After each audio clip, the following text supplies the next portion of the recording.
c'est du théâtre. Vital Kamerhe, c'est un homme, il est nécessaire que quand il vous dit bonjour, quand vous serrez les deux poignées de main, c'est là où l'homme peut être nécessaire. Tout ce qui sort de sa bouche, c'est du théâtre. Voilà. Toi, les sous dans Lumbangu, Vital Kamerhe a voyagé, mais interdiction formelle, il y a Vital Kamerhe de ne plus se déplacer. Son passeport diplomatique vient d'être confisqué et il y a une interdiction formelle dans la famille politique nyonso ya mokonzi ya mboka, c'est-à-dire les membres il y a union sacrée, que ce soit des députés, interdiction de sortir. Ah, tout est bloqué ici. Qu'est-ce qui s'est passé au juste? Parce que l'annonce a été annoncée par Jean-Pierre Bemba. Qu'est-ce qui se passe au juste? C'est ce que nous allons encore approfondir na bino sur les actualités. Toujours, il y a la République démocratique du Congo. Dans le système, il y a l'issue du Colo et l'issue. Tous en a l'issue du Colo et l'issue bandeko. Ni sont les cas. Chers internautes, congolais de père et de mère, j'espère que Yayambo, on a eu à parler sur à ce qui concerne les accords. Dont on appelé selon Maître Costa Moutamba, Bomonaki. Mais cette fois-ci, on a Vital Kamerhe qui devait voyager pour aller rejoindre aussi famille. Parce que à lire où va les choses, ça risquerait même Kamerhe Yemoko à démissionner parce que la situation est tellement tendue à tel point que vous ne pouvez pas imaginer. Le président Félix en colère, très en colère à tel point que vous ne pouvez pas imaginer. Et toutes les institutions déjà va mettre bango en garde. Makamoza penza ya koyinda bokoto naza kosenga na bino na ba commentaire na bino bo soutenir idée. Vous voulez que Kamerhe reste à l'Assemblée nationale ou bien bah déguerpiller parce que il y a déjà des procédures qui s'est fait ni les autres cas. Bandeko ba congolais tout le monde Jean-Pierre Bemba a annoncé membre de l'Union sacrée, que ce soit des députés, Moutabi Maté. C'est Jean-Pierre Bemba qui l'a annoncé. Ah. Jean-Pierre Bemba, ministre des Transports. Avant de annoncer, il devait maintenant le porte-parole. Qu'est-ce qui s'est passé?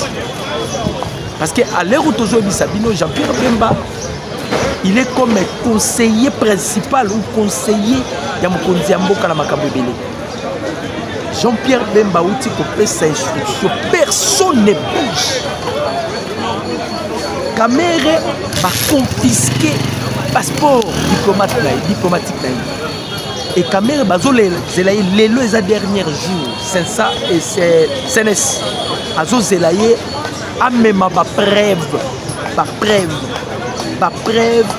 Oyo yaza nango sur 318 morts bakufaki na moba. Wana kuteza liboso n'ont pas parlé de ce que Kamerhe a été koloba que le gouvernement congolais est fouta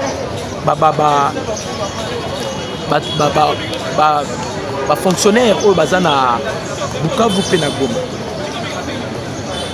Premièrement boye ba mukunzi mboka oyo ezaki ya mutu ezalaki d'abord to gagner Paris avec les États-Unis. Convaincre l'Amérique et l'Amérique a sa pression et pas à Rwanda. Comme les accords viennent d'être signés, Makamunyo se signe, les chefs de l'État se focalisent maintenant dans les bateaux, les ennemis internes. Bandeko, sauf l'imprévu, je vous dis que même le gouvernement Oyo, Mukonza Mboka côté ya sika Oyo ya cohésion nationale, Oyo ya union nationale, ndeko nangai ma masque parce que tout le monde est devenu suspect.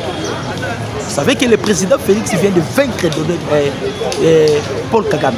À Longi Paul Kagame maintenant à Zongeli bateau nyonso bazala qui a contact na ba IM23 bateau bazala qui a contact na Kagame bateau bazala qui a contact surtout que Kabeya Yav le lieutenant général o bakangaki il est pas cité ba kombo ya bateau. Tout a commencé lorsqu'on a arrêté mais c'est Kabid c'est lui qui maintenant qui va citer les noms de Yav à son tour et Yav qui va maintenant citer des hommes politiques au bazalaka contact naïe au travailler rapé na ba IM23. Et sur ce vous avez vu Kamere devait voyager à Kende congé na bango basilisi c'est ça, il devait voyager. On a confisqué premièrement son passeport diplomatique. Ainsi balobi na ye mutako bimate. Tolobi siko awa makambo bandi parce que le président Félix est déterminé de frapper surtout ba oyo bazalaki ko batama na sima ya batu otalisa batu ke balingi Congo or que bazalaki envoyé spécial ya Kigali. Na ba député mutako bima azate boyebi ke caméra somba ki Assemblée nationale. Boyebi ke caméra somba ki ba député. Boyebi ke caméra asala ki nyonso, il y a des choses qui se fait à l'Assemblée nationale. Caméra komi kokende plus loin ya kula musabat. Ya kuluka kula musabat ko créer ba mouvement insurrectionnel ko kotisa ba psychose. Donc eyinde lié ah nazolo banabino ça risquerait nazolo ba bien ça risquerait na gouvernement Zoya Bemba soit à l'Assemblée nationale na perchoir soit Bemba ministre de la justice oh nazolo bisabino na makamboto koti eza na deux postes où eza réservé pour na Jean-Pierre Bemba Assemblée nationale ou ministre de la justice. Et je vous informe déjà que Kamere est partant à se désolidariser avec le chef de l'État avant même. Pourquoi? Il a été déjà détecté qu'il travaille avec l'ennemi. Le Kola Batimbelier à se désolidariser il devait aller voir le chef de l'État. On l'a refusé et plus loin le Bakou refusé, mais il a été chassé à l'Oya. Beaucoup remarqué que Bissika Nyoso Mukondambo Kazako accompagné na Batu Yazozala les sociétés. Prenez le cas de Lualaba. Kamera Zalaki absent. Azala quitté. Prenez le cas de Makambo Bele, même quand le président Félix Azar Katsako réunir des députés. Classe politique. Azala Kate. Eza yé, eza battre le ce sont déjà les gens que les chefs de l'État ont déjà na profil na bango nyonso. Comment est-ce que bandai ko bunda pona kozuka kosunga ennemi? Comment est-ce que bandai ko bunda pona koluka kosunga ennemi? Ennemi azwa akota na bamboko ezakino ko bazai ko cibler Uvira, bazai ko cibler Fizi, bazai ko cibler Kalemu, bazai ko cibler Kabare. Bisika wanyoso bandai ko cibler. Voilà pourquoi il y a eu des gens qui ont voulu aider l'ennemi. Bateau, bazala, institution, des grandes institutions.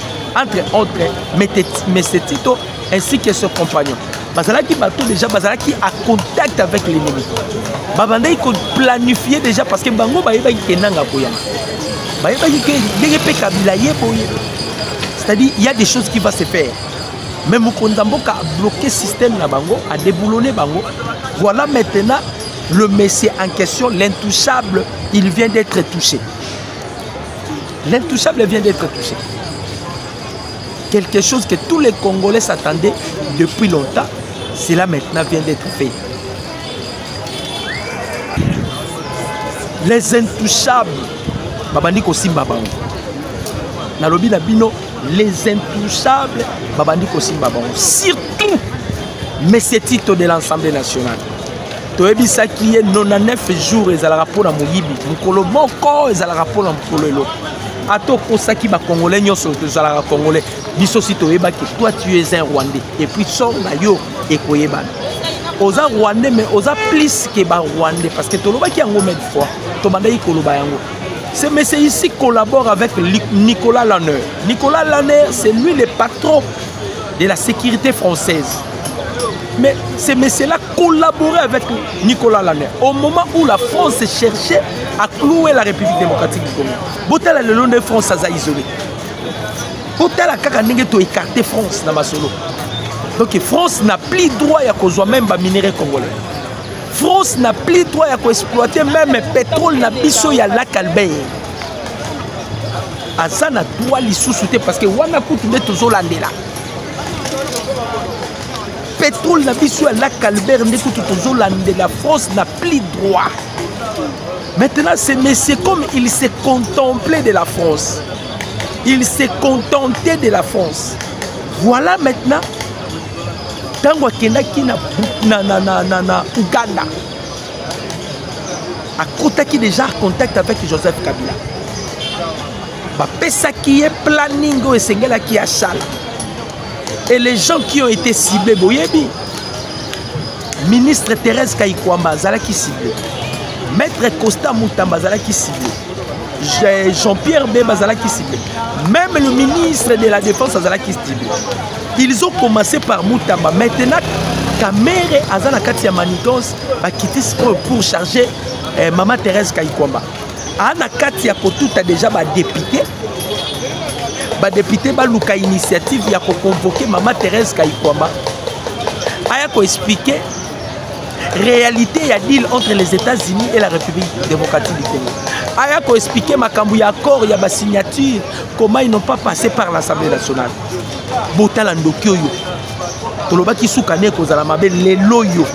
C'est quand même une institution, mais le président de cette institution, on l'a confisqué son passeport diplomatique. Et puis, il est interdit de quitter le pays. Bazo Zelaye Lelo. Bazo Zelaye Lelo. Bazo Zelaye, il doit aller s'expliquer. Intention nini ou à quelle information, l'hémicycle. On aperçoit qu'on a l'Assemblée nationale pendant plénière Yozoloba. On a des informations sur les décès, il y a massacre Salamina Moba par des gens non identifiés. Donc vous voulez fragiliser la sécurité nationale de la République démocratique du Congo. Il cherchait à fragiliser notre gouvernement en place. Il cherchait à fragiliser même les commandants suprêmes de la force armée de la République démocratique du Congo. On l'a détecté. Batimbelier. Des Batimbelier, je trouve à PC ordre que personne ne bouge. En tout cas, Moukonzamboka, coup de chapeau pour cette décision. Coup de chapeau pour cette décision. Je crois que Nicolas a dossier à Moko na Moko parce que tous les dossiers Moukonzamboka zana na Mabo. Dans le bar on a vu l'autre fois. Le président Félix, il est le mieux informé. C'est ce qu'il connaît Kamere plus que tous les Congolais. Le président Tshisekedi connaît tous ceux qui sont en contact avec les rebelles du M23. C'était le président Félix qui avait dit. Kabila, c'est lui le patron à AFC. Parce qu'il avait des informations fiables sur lui. Voilà pourquoi le chef Abouba Kitalobi, Kabila Yende, patron à AFC. De la même manière, le chef de l'État, il est informé de ce qui se passe. Voilà pourquoi il a interdit n'a pas député plus question que les voyages au Congo. Parce que Nebaza a déjà positionnement n'engeni barokima. Moi me cotiser l'autre. Omoni ndoki zo loka bat ba esiko ko identifier ki ndoki na yo. Okomi ko luka siko ko s'échapper. C'est de la même manière avec Kamere. Il est déjà identifié mais tazo luka à ko s'échapper n'engeni interdire de quitter le pays. Plus question de voyage. Plus question de déplacement. Bangonde Bazabo même ST et comme il moulungue pour la bango. Il ne peut jamais se déplacer. Quand on va déplacer, on déplace n'engeni. Parce qu'il y a déjà des radars où ils ont détecté bango. La conversation avec des téléphones, tout a été détecté. Pourquoi Kakamukonzambo a fait si hors de paix Jean-Pierre Bemba a Bengissa Batouya et Union Sacrée pour leur dire que vous êtes interdits de quitter le pays. Hein? Avant d'ici, pour leur dire que vous êtes interdits de quitter le pays. Mais interdit pour la nini. Qu'est-ce qui fait? Interdire Bango Kakabo. Babina Bango, vous êtes interdit de quitter le pays. On vous observe. Congé d'Abino Bokinara par-ci par-là, cette fois-ci, congé parlementaire, vous allez faire ça au Congo. Parce que le chef de l'État a déjà une identification. On a déjà identifié. On cherchait d'abord à fragiliser l'empire. Empire où Ezalaki impuissant, Ezalaki puissant, c'était l'empire Ematouti. On cherchait à fragiliser Kagame. comme on a bloqué Kagame, il est incapable, il devient immobile. C'est alors qu'on continue à ennemis internes. Et les ennemis internes, ils sont tous déjà identifiés, bien aimé. Baza déjà identifiés. Tous les ennemis sont déjà identifiés. Mandeko. Ah ouais, ça Dio Sikoyo ya Charman, Jean-Pierre Bemba. Et Dio du président Félix. La SECO avait osé, non, de saisir Vondo pour faire interpeller Bemba. Parce que Bemba les a accusés qu'il voulait assassiner le chef de l'État. Vous avez vu qu'il y a des faits. Bemba les a dit yo yama sécurité yako déterrer. Yako pinzola pinda siko bato banda parce que bitumbezala ki makasinde libanda. Bitumbezala ki libanda, le chef de l'État a utilisé des cartes à ce que Kagame a mekaki, mais on avait déjà bloqué la diplomatie. On avait bloqué. Kagame n'a pas paramètre belé. Kagame voulait utiliser même Banyamulenge. Nous aussi, à notre côté, on a fait de la même politique avec Kagame. On a utilisé aussi des Banyamulenge. Parce qu'il y a des Banyamulenge qui sont au Congo, très à l'aise, ils vivre aisément. Comme Kagame est déjà préparé, au moment où on rêvé, chers Congolais de père et de mère. Maneko rêvé makambo belé.